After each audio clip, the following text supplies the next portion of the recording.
I remember in 07 when you came up, you're a 19-year-old kid. We knew all about you. Pressure as a young guy, is it different now than it would have been when you broke in?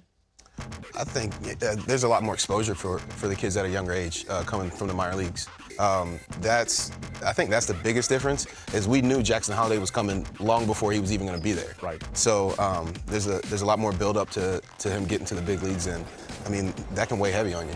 Sure. I think, Matty, what Justin is saying, we've had it with so many players. Yes, it's with Jackson Holliday, but it was also the same thing with Jason Dominguez. It was also the same thing with Anthony Volpe. It was also the same thing with Spencer Torkelson.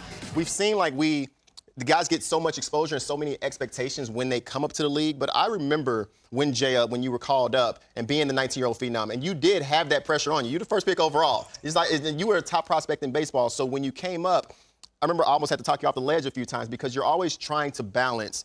Yes, I'm supposed to be great and I want to be great, but at the same time, you're this young player who's trying to find your way in the league and trying to learn on the fly, but also keep yourself in the big league. So how did you feel like you mentally had to handle all three of those things at the same time?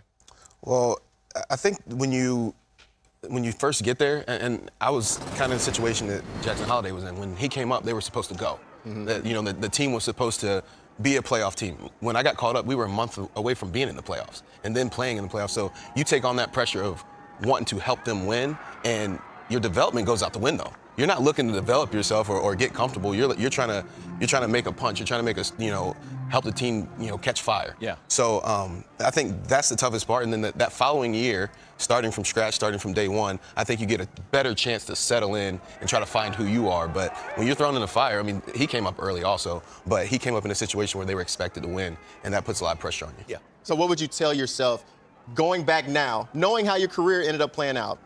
Great career, 16 years in the big leagues. Knowing what you know now, what would you tell that version of you then? Be patient. I mean, I wanted to come in and make an impact so bad, but even I came up in August. We had 2 months of the season left. We had so many games left, but you want to do it on day one. But just being patient, knowing that it's a game of up and downs, and you'll eventually get it. Does it help when there are veteran guys, and there were veteran guys on that 07 Diamondbacks. Randy Johnson was 43 years old, and you're a 19-year-old. Who's this old man, right? Yeah. But, Albert, I'm thinking about when you broke in and you had Mac, you had Jimmy Edmonds, you had a veteran bunch of guys, and you were a kid that came from a junior college in Kansas City, and they allowed you to grow a little bit. And that was going to be my question to Jay Up. I think that's when you lean on the veteran guys. That's when the leadership of the veteran guys in the clubhouse make you feel like you belong there. And when you know that you belong there, you take that pressure off. Hey, let's face it, we were all being in a situation, we were all young. But when you feel that presence with the veteran guy and they make you belong there, I always believe that you get the best out of the players. And we all been there, like CY was saying, he was talking to Jay Up, hey, hey, come down, And I think when you do that to a young player like that and they believe, they give you the best. Did any of you guys, and I don't think you did, but did any of you guys have an up and down where you get there, get your feet wet, and then you're going back down? Well, Matty, Jay Up told me he wasn't going back down. So he had some struggles, Matty. And I remember one year, there was a lot of rumblings. And they said, man, we may need to send up and down for a couple weeks, let his feet get up under him. Our lockers are right next to each other. And he comes to me in the locker, he says, if they send me back down, I'm going home.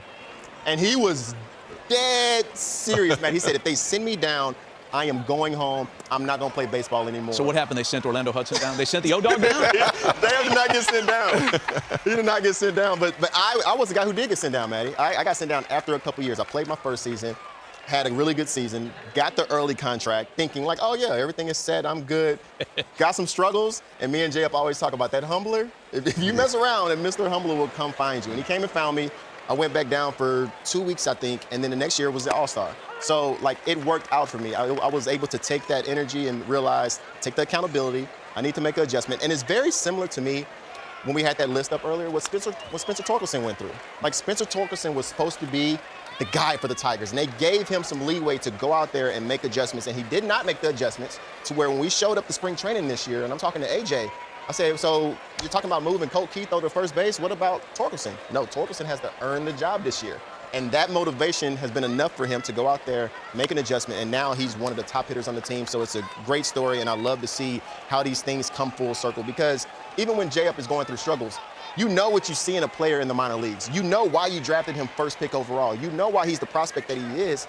You're just trying to figure out how do I unlock that and what's the best process to unlock that. And I think right now everybody's taking the route of just letting the guys come up as early as possible. And for some guys that's working out, and for other guys, it's going to take them a little bit of time. It is a lot different now. Albert, are you mentoring or in regular contact with any younger players who you're helping guide through this part of their career? Yeah, I mean, one of my guys was I was a manager in the DR this year for Leone de Escogido, Junior Caminero, which I think this year, I told CY last year, this guy is going to be a superstar, you know, and so he's one of the guys that I am staying in touch. Berroa, too, from Toronto. So just few guys, more of the Latin guys' size, you know, just to help them out.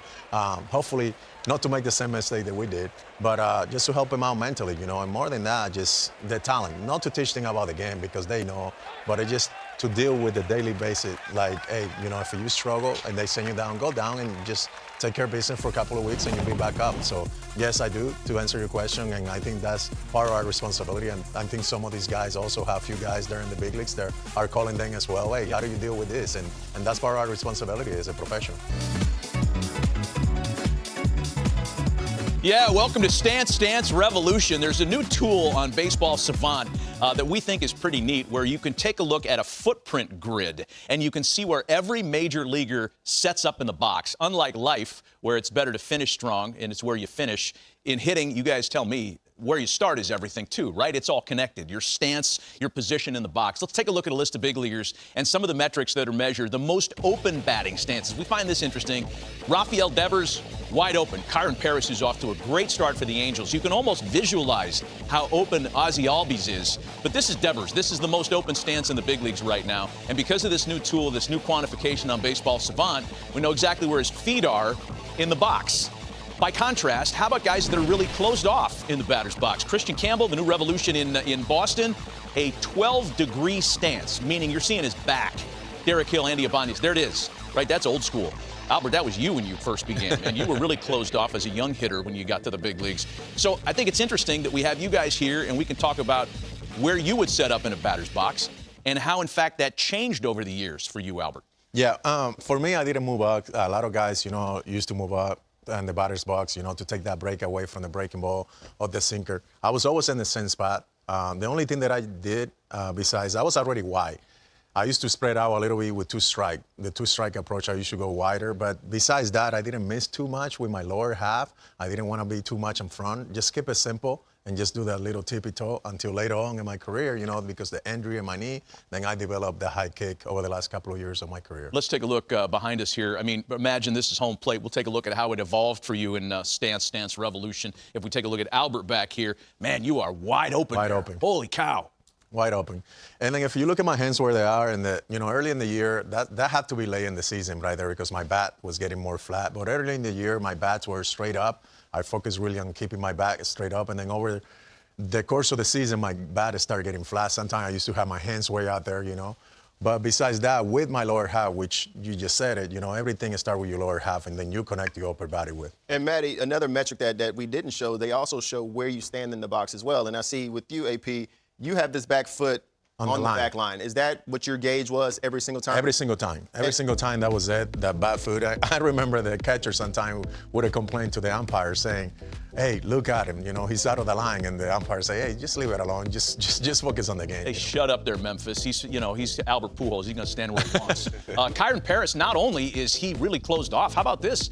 He's deeper in the box than anybody else in the big leagues, according to this metric. So, CY, I want to hear about your setup. And imagine this is home plate. Walk us through the way. Yeah, I mean, it all depends on what video they're going to end up showing, because I'm a guy similar to like a Cal Ripken. I went through so many different setups, Matty. This was my latter years with the Angels, and I think with playing with AP, a combination of playing with AP, seeing his base, I feel like I almost tried to mimic his base. I feel like this looks similar to what his setup was, although this is not as wide as he was. This felt wide for me, and the reason I got so wide is because I wasn't playing every day. When I stopped playing every day, I got a little wider. I wanted to minimize movement as much as possible because I just couldn't recognize pitches the same as the player who's out there playing every day. So I didn't want this long stride. I wanted to get as wide in my base as I could comfortably, to where just from here, I can keep it simple, try to stay on my backside and get the foot down and just fire and be ready. So if you're playing every day, you feel like you're going to be more on time, you can take some chances? If I'm playing every day, I always felt like I could bring more athleticism into the swing. I felt like I could bring out a small leg kick. I felt like I could start a little more narrow and trust the stretch that I'm going to get right here, the separation, and trust the stride because I'll be able to recognize the pitches.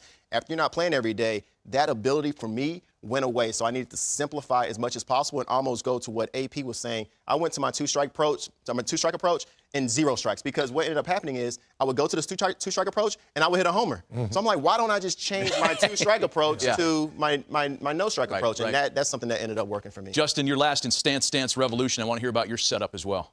I was always wider, and I think AP can talk to this. Like, I tried to drive my swing with my legs. So when I was wider, I felt like I was, a little more stable down below, and I just drove my swing with my legs. So that's how I got that wide. That's what made me feel strong in the box. I think over the years, the less flexible I got, later in my career, I narrowed up a little bit. But early in my career, I was super wide. I saw it, and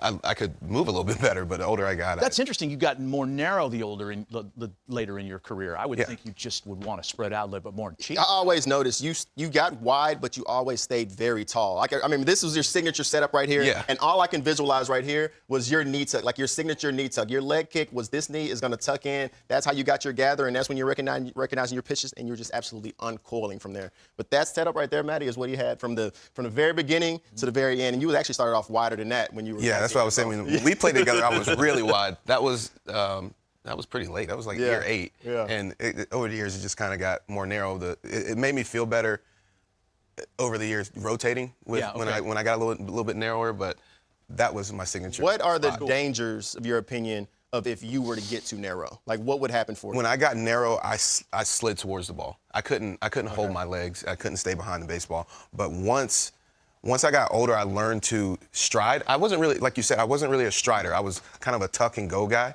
But later in my career, I got more of a rubber band effect stretch when I got a little taller. We got a question for you to wrap up this installment of Stance Revolution. Here's a guy that you guys all played against. Oh, I know this. Who had the most ridiculous wide open stance in the history of the sport. I can do the whole stance, Matty. Dominican player? Yes. I already know who this is. Who is it? Bautista. Tony Bautista. Tony Bautista. He would be in here, Matty. And he had that arm straight, and then he'd go like this. I remember he got hit by a pitch. Somebody hit him by a pitch, and he would always mess around on the field, and he act like he charged him out, and then he just dip out. Tony Bautista, there it is. Look at the feet. I mean, he looks like he's playing a different sport. He's playing highlights. This is a true story. He told me one spring, he's like, Albert, maybe this year, we were playing against the Orioles. Maybe this year I'm going to hit 50 home runs. I'm like, really? Yeah. If you get 500, 600 play appearance, you get 50 fly balls deep, they go out of the ballpark. This is a true story. He told me that, I think. But, man, that stand, the way that he did it, it was pretty amazing. He played a long time with that weird stance. That's crazy. I knew that just from Yeah. it was that distinct. You nailed it.